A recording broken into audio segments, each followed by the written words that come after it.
On the night of October 29, 2022, over 100,000 people gathered in Seoul, South Korea for a Halloween celebration. It was the first massive party since the pandemic, but what started as a celebration ended in a national tragedy. This narrow, sloping alley in Itaewon became a death trap. In the chaos, 159 people lost their lives. But this was not a stampede, as many news outlets reported. It was something far more terrifying, a crowd crush.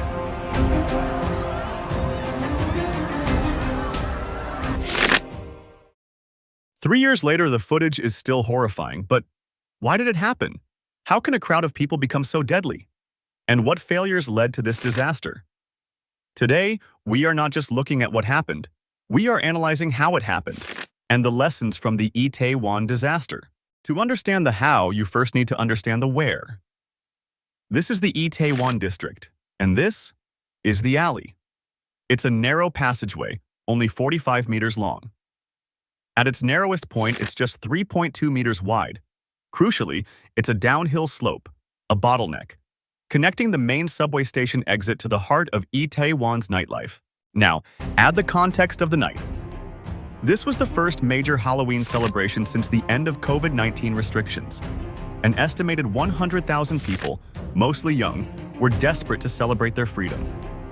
The atmosphere you see here, in other parts of Itaewon, was electric, but this energy would soon become a fatal problem. But the single biggest factor was this: there was no central organizer. Because it wasn't an official festival, no single entity was responsible for safety, no permits were filed, no capacity limits were set, and critically, no one was in charge of managing the crowd. The local government and police massively underestimated the crowd.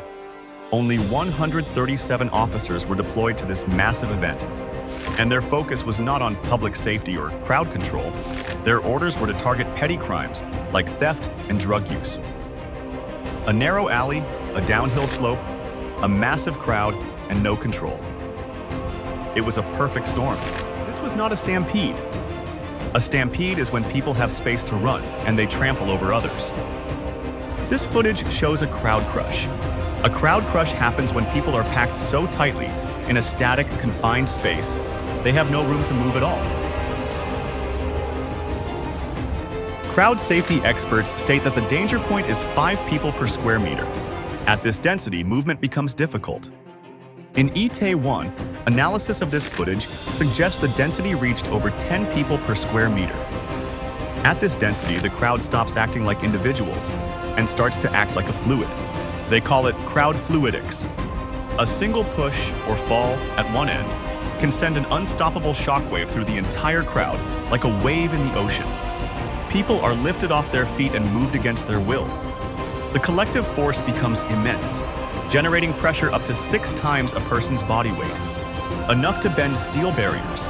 The tragedy was not just the crowd density. It was the complete failure to respond. The disaster didn't happen in an instant. It was a slow-motion catastrophe. The first emergency call, warning of a dangerous crowd, came at 6:34 p.m., almost 4 hours before the fatal collapse. Over the next few hours, at least 10 more desperate calls were made by citizens. They were literally pleading, "We are about to be crushed to death." The chaos and lack of communication were so severe that it took emergency services over an hour to reach the center of the alley. By then, it was too late. The music had stopped and been replaced by the sound of sirens and screams.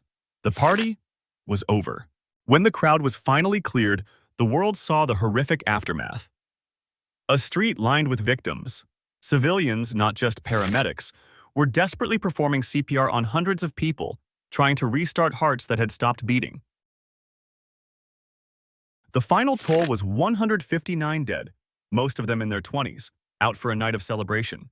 Hundreds more were injured, both physically and psychologically. An investigation later found massive failures in planning and response from the police and local government.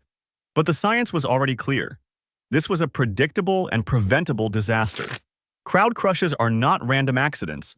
They are failures of crowd management. The Itaewon tragedy serves as a horrifying global lesson in crowd dynamics and public safety. A lesson paid for with 159 lives, who simply went out for Halloween and never came home.